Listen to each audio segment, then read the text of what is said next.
vestiário colorado após o empate por 2-2 contra a equipe do Fluminense foi bastante movimentado. O técnico Eduardo Cudê celebrou o resultado e entendeu que o empate fora de casa, que leva a decisão para o estádio Beira-Rio, precisa ser comemorado, já que é considerado um bom resultado diante da equipe do Fluminense. O presidente Alessandro Barcelos reclamou a respeito da arbitragem, pediu um pênalti que não foi marcado no lance do gol anulado de Gabriel Mercado e contestou reclamações que vieram do vestiário da equipe do Fluminense. Os jogadores também comentaram a partida. Dalbert falou sobre as novas funções que vem exercendo com o técnico Eduardo Cudê. E René falou sobre as duas falhas que teve durante o jogo e que ocasionaram o empate do adversário. Esse é o Diário do Inter KTO desta quarta-feira, 27 de setembro de 2023.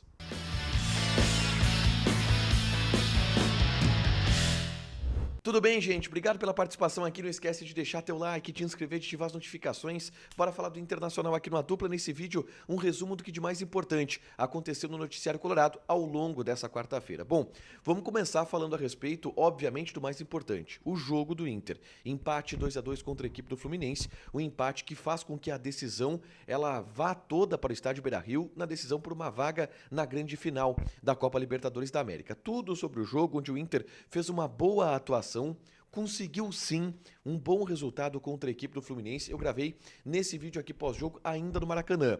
Eu relato a partida que teve altos e baixos, o Inter saiu atrás, virou, teve um jogador a mais, poderia ter ampliado o placar, mas cedeu o empate. E faço essa pergunta, é melhor empatar jogando bem ou empatar jogando mal? Empatar com gosto amargo ou empatar com gosto de empate, suado, buscado talvez ao acaso? A gente fala sobre isso. É só clicar aqui para assistir e saber um pouco mais do relato pós-jogo, após o empate contra a equipe do Fluminense pelo placar de 2-2.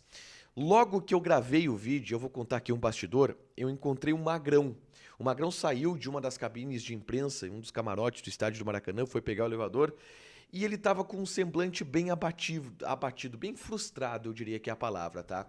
E eu perguntei pro Magrão, bom resultado ou resultado ruim? E ele só disse, vamos decidir no Beira-Rio. Mas, nitidamente, principalmente porque eu falei com ele exatamente segundos depois do apito final do árbitro, eu vi essa frustração. Por quê? É uma frustração que bate porque o Inter tinha a vitória na mão. Mas, à medida que o tempo foi passando, essa frustração foi caindo a ficha de que, não, peraí, é bom resultado. Todo mundo lá no começo assinava que o empate seria um bom resultado, então o empate é um bom resultado. E na entrevista coletiva do técnico Eduardo Cudê, o tom foi esse. O Cudê elogiou a atuação, entendeu que o Inter criou grandes oportunidades, que o Inter fez um bom jogo, enfrentou de igual para igual e foi até superior à equipe do Fluminense, e que o empate é um bom resultado porque leva o jogo para o Beira-Rio.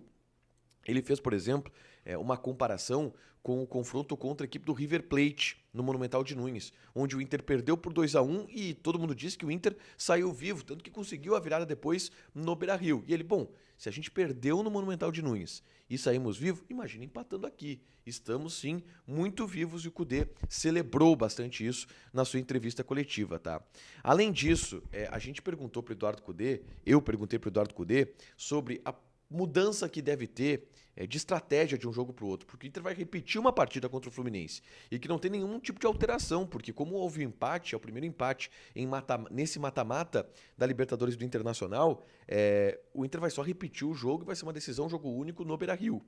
E o Cudê disse que, conceitualmente, a partida não deve mudar muito do ponto de vista estratégico. O Inter sabe como é que o Fluminense joga, o Inter conhece os jogadores do Fluminense, o Fluminense sabe como o Inter joga, o Fluminense conhece os jogadores do Inter. Então cabe ao Inter manter essa estratégia. O que vai ser? Bom, o Fluminense vai tentar posse de bola, o Inter vai tentar pressionar alto para sufocar o adversário, que foi o que deu certo no Maracanã. É claro que algumas novidades podem aparecer em termos de escalação, de movimentação tática, mas o conceito do jogo, o Cudê entende que vai ser o mesmo na próxima quarta-feira no estádio Beira-Rio, tá? Depois da fala do Eduardo Cudê, a gente ouviu o presidente Alessandro Barcelos, que quis fazer um pronunciamento na zona mista, tá? E teve 3 pontos, tá? O pronunciamento do presidente Alessandro Barcelos. O primeiro, falando sobre o resultado, que é bom resultado, empate, que dá ao Inter a condição da virada no Beira-Rio.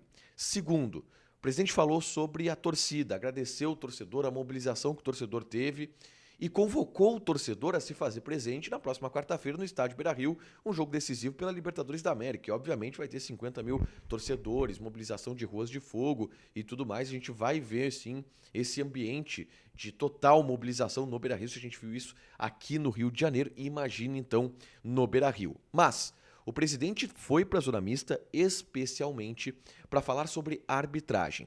Porque do lado do Fluminense, a gente vai explorar isso ao longo dos próximos dias, houve uma reclamação a respeito da arbitragem, o Diniz disse que o árbitro administrou mal o jogo e o presidente Barcelos foi para a zona mista para dizer que o Inter também foi prejudicado, porque no lance do gol anulado de Gabriel Mercado, a bola bate na mão do André.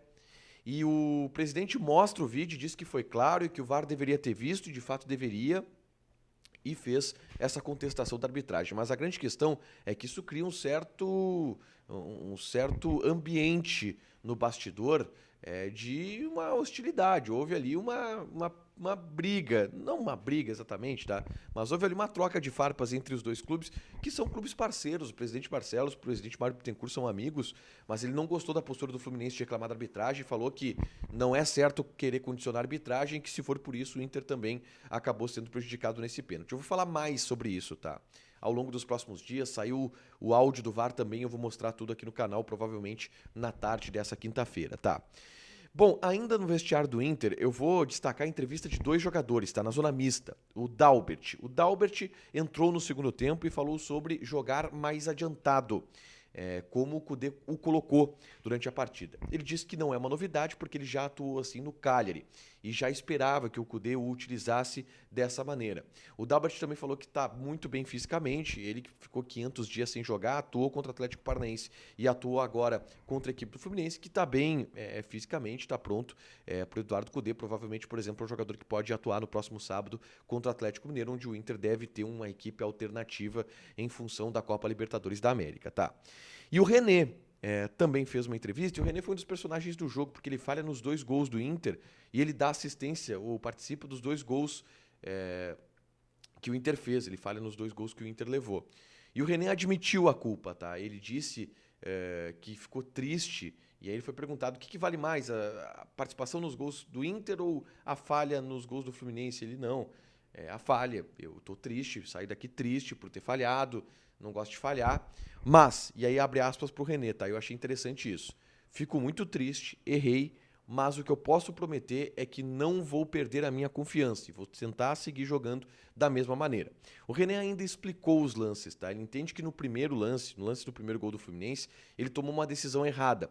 Ele foi fazer uma jogada, optou por fazer uma jogada e o Arias leu bem a jogada em relação ao drible de corpo do René, conseguiu roubar a bola que cedeu o gol para o Fluminense. E já no segundo lance, ele foi perguntado sobre o gramado do Maracanã, ele entende que ali o gramado estava até um pouco ruim, mas não foi isso que fez com que ele errasse. Tá? Ele também falou que tomou uma decisão errada, assumiu o erro mesmo, o René, mas tentou deixar todo mundo tranquilo, e ele mesmo tranquilo, é um jogador importante para o grupo, obviamente, e que falhou nesses 2 gols que o Internacional levou. Tá?